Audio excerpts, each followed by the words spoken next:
I am going to be talking to you all things kind of narcissistics, because narcissistics really kind of get out of control when it's close to the holidays. You see my Christmas trees are up. I'm like ready to get in the holiday spirit, and it's like deep into holiday time frame. But this is usually when the narcissistics kind of go off their rocker. It's kind of like, what? They kind of get out of kind of like round with things, and I guarantee you it's kind of an interesting thing. So I want you to understand this from the side of the narcissistic. Does that make sense? Because a lot of times we're trying to understand it and make it sense from our point of view, like this has always been the way and all this kind of stuff. And that's usually the place of like, you don't get it because you weren't there. You weren't there when they were created. So let's go to the side of the narcissistic and what are their thinking in what's going on.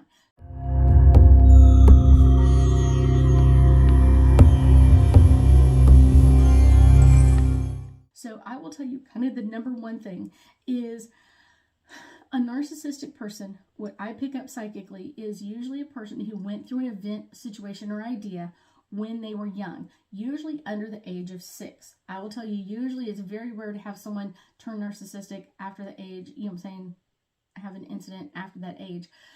It's one of those, usually it's the age of 6. Usually it starts between 4 and 6 is usually where I get that in, because usually younger than that, they are not really aware of what's going on, or enough to kind of go, oh, I was abandoned during this time frame, or this is what happened. So it's kind of like, okay, here we go. So between the age of 4 and 6, something happened to them, and it could be real imaginary, and it could be any event, any situation, or any idea. And it doesn't have to be real. Keep that in mind. It does not have to be real in any way, shape, or form. The best part of dealing with this is kind of really understanding what happens to a narcissistic when you change how you react to things. So when you change how you're setting boundaries with a narcissistic, you think, I'm doing healthy boundaries for me. What they feel is you are pushing them away, and you are unloving them. You are pushing them away and not wanting to be around them or involve them in what's going on. Even if all the stuff that you've ever been through has been caused by them, they just see it as you're abandoning them. Those boundaries are pushing them away. And usually the boundaries come up also with a lot of emotions, because they felt like their emotions were not safe. Whenever the incident happened when they were young, between 4 and 6 years of age, those emotions weren't helpful. Those emotions didn't help them in any way, shape, or form. And so it's one of those, a lot of times that's why we have so much emotion that comes forward in this. It's like, interesting. So that's kind of the best way to put it. So the next one is, a lot of times people will say, self-care, if they're kind of getting a little bit on the narcissistic crazy side, to walk away, get out of the situation. If you're feeling anxious or depressed in any way, physically, emotionally, mentally, like this is a time to go for a walk. This is kind of a time to get out of the situation. What that narcissistic person is thinking is, you're abandoning me again. In my hour of need, in what's going on with me, you are walking away. You are taking care of you, but you're not taking care of me. Yeah, so it's one of those, that's kind of one of those like interesting parts, is like we think like, oh, they should know better. No, you're not dealing with a grown adult. You are dealing with a 4 to 6 year old child. And anytime something happens, they're going to react like that 4 to 6 year old child. They're not going to change it. They're not going to change this at all. They're just like, wait a minute, like what happened here? I know.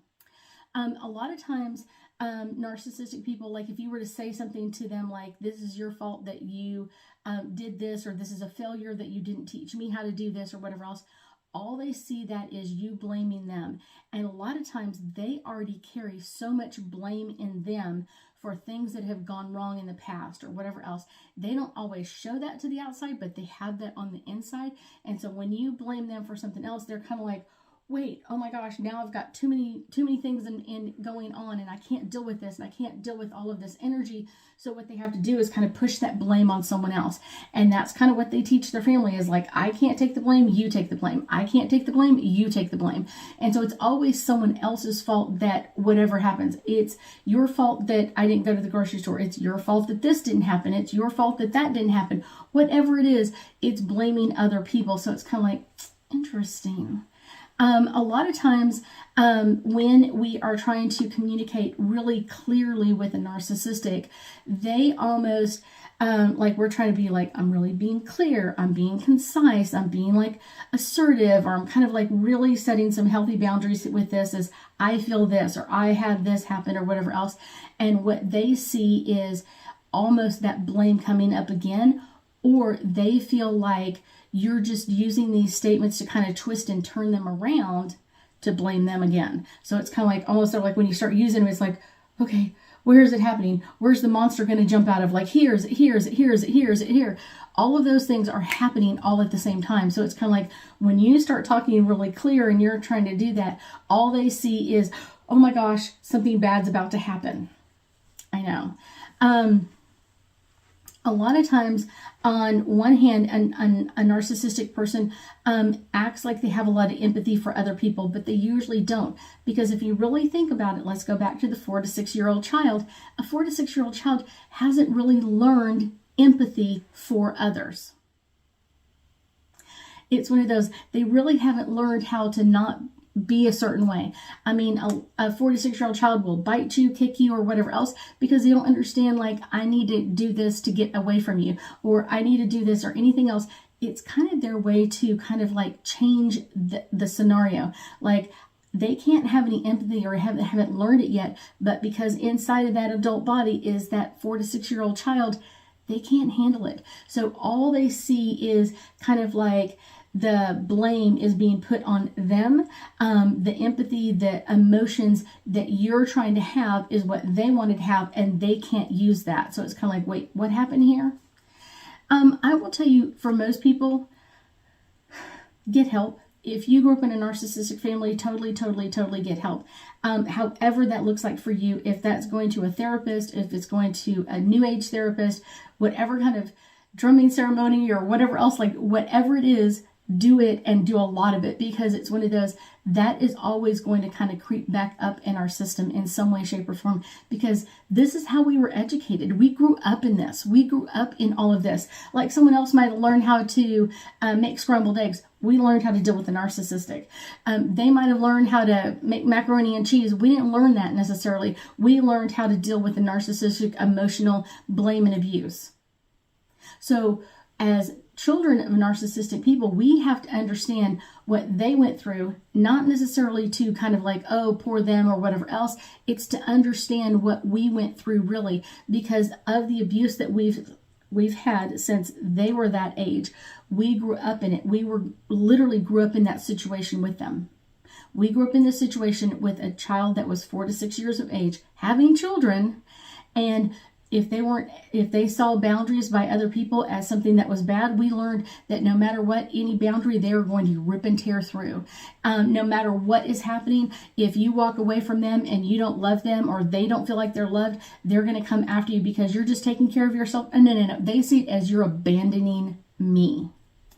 You're leaving me in this situation. And anytime that they think that it's one of those, like, it's not me, it's someone else, they're going to push that blame onto someone else. They are literally going to push that blame on anybody and everybody else around them.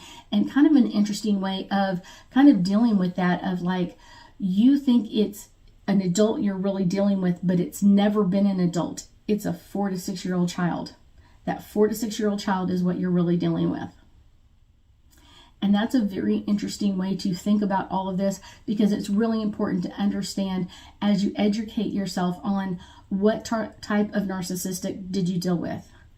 What was the point, or what really set them off? What was the incident? What was the thing that they really dealt with?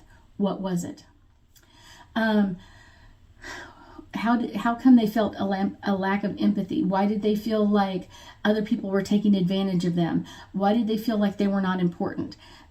All of those are so important to understand the narcissistic energy that you will live through, and to understand them a little bit better, because once you do, you're going to understand what you went through so much easier, and so much easier to deal with, and easier to understand on so many different levels.